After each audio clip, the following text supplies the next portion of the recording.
भविष्य उनका है जो अपने सपनों की सुंदरता में विश्वास करते हैं। एलेनोर रूजवेल्ट के इन शब्दों के साथ द डीप डाइव में आज सबका स्वागत है। आज हम भारत के एक बेहद करीबी और रणनीतिक रूप से महत्वपूर्ण पड़ोसी भूटान और उसके एक ऐसे शासक के दौर की गहराई में उतरेंगे जिन्होंने आधुनिक भूटान की नींव रखी। जी हाँ, आज की हमारी चर्चा का केंद्र है भारत के प्रधानमंत्री नरेंद्र मोदी की हालिया भूटान यात्रा। ये यात्रा भूटान के चौथे राजा जिग्मे सिंगे वांगचुक, जिन्हें सम्मान से K4 कहा जाता है, उनके 70वें जन्मदिन समारोह के अवसर पर हुई। और ये विश्लेषण देखिए, विशेष रूप से यूपीएससी की तैयारी करने वाले अभ्यर्थियों के लिए महत्वपूर्ण हो सकता है, क्योंकि ये विषय दैनिक यूपीएससी मेंस करंट अफेयर्स और प्रीलिम्स के लिहाज से काफी प्रासंगिक है।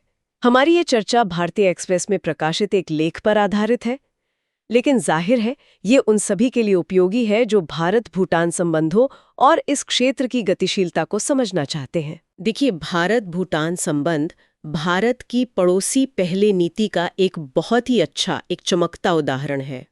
ये रिश्ता आपसी विश्वास, सम्मान और समझ पर टिका है, और इस रिश्ते को ठोस आकार देने में राजा जिग्मे सिंगे वांगचुक यानी K4 की भूमिका बेहद अहम रही है। तो आज हम उन्हीं की विरासत, उनके योगदान और भारत के साथ उनके गहरे तालमेल को समझने की कोशिश करेंगे।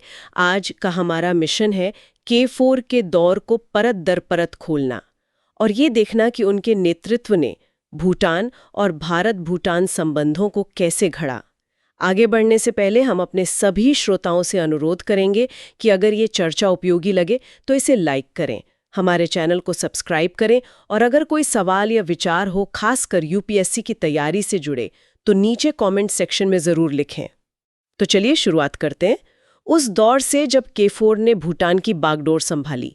ये साल था 1972 और जिग्मे सिंगे वांगचुक महज 16 साल की उम्र में भूटान के राजा बने, जिन्हें ड्रू ग्याल्पो यानी ड्रैगन किंग भी कहा जाता है। ये उनके पिता राजा जिग्मे दोर्जी वांगचुक के अचानक निधन के बाद हुआ। सोचिए, सिर्फ 16 साल की उम्र और इतनी बड़ी जिम्मेदारी। हाँ, उम्र बेशक कम थी, लेकिन उन्हें तैयारी का मौका मिला था। उनके पिता ने दूरदर्शिता दिखाते हुए उन्हें 1971 में ही, राजा बनने से एक साल पहले, योजना आयोग का अध्यक्ष नियुक्त कर दिया था। अच्छा, योजना आयोग। जी, ये वही योजना आयोग था जो भूटान की पंचवर्षीय योजनाओं को देखता था।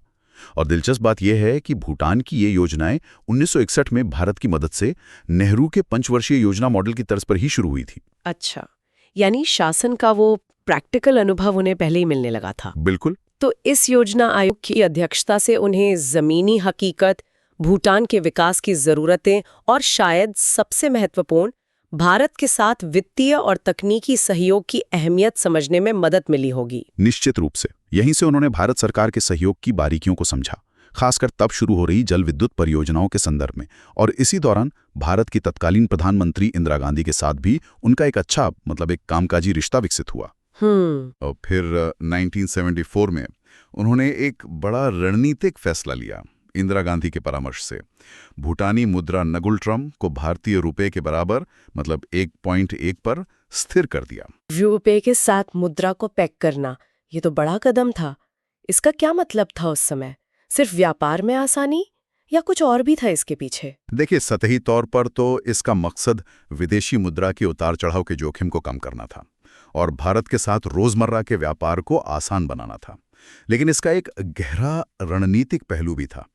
ये सिर्फ एक आर्थिक फैसला नहीं था, ये K4 द्वारा भारत पर अटूट विश्वास और निर्भरता जताने का एक मजबूत राजनीतिक संकेत था। अच्छा, सोचिए, एक युवा राजा अपने देश की मौद्रिक नीति को एक तरह से भारत के साथ बांध रहा था।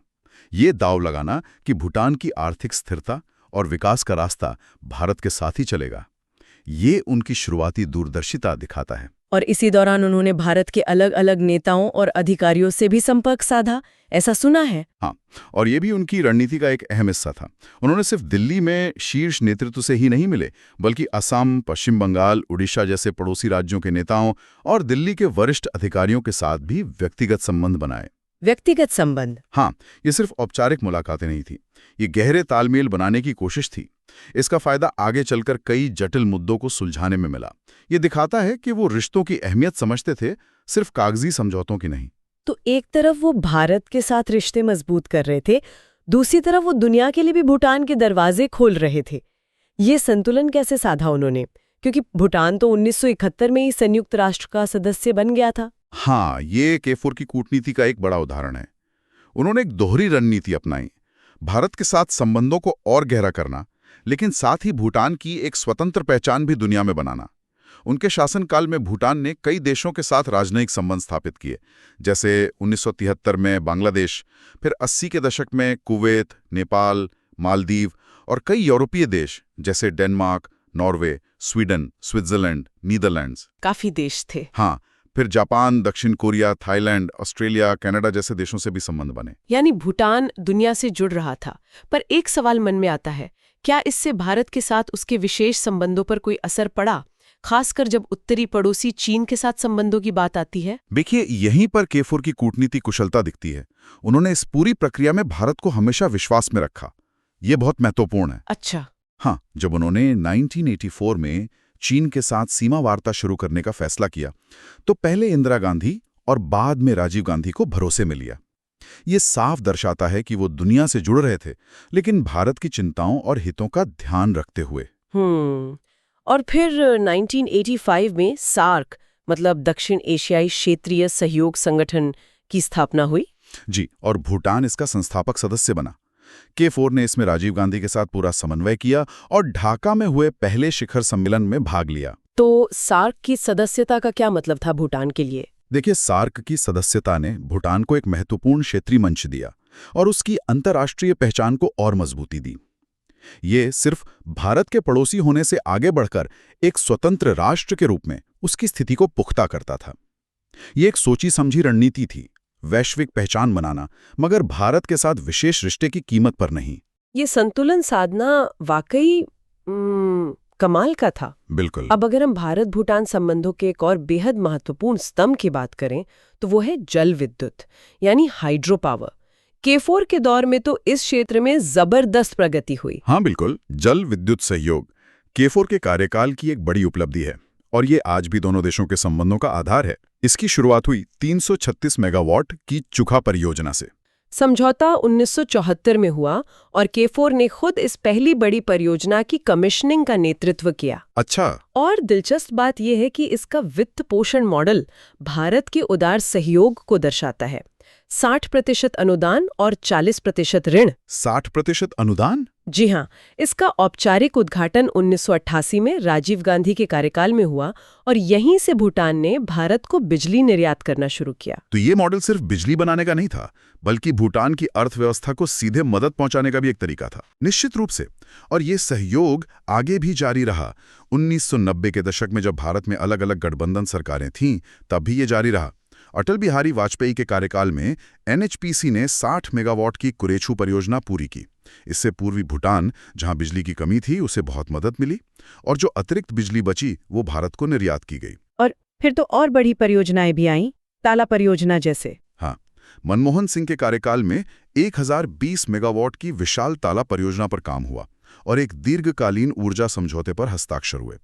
अगर हम थोड़ा पीछे हटकर देखें, मतलब बड़ी तस्वीर देखें, तो ये जलविद्युत परियोजनाएं सिर्फ बिजली या राजस्व का स्रोत नहीं हैं। ये भूटान के लिए आर्थिक आत्मनिर्भरता की सीढ़ी बनी और भारत के लिए ऊर्जा सुरक्षा का एक विश्वसनीय स्रोत। ये अनुदान और ऋण वाले मॉडल दिखाते हैं कि भारत ने भूटान के विकास में कैसे निवेश किया। ये सहयोग अब आपसी निर्भरता और एक दीर्घकालिक रणनीतिक साझेदारी का प्रतीक बन चुका है।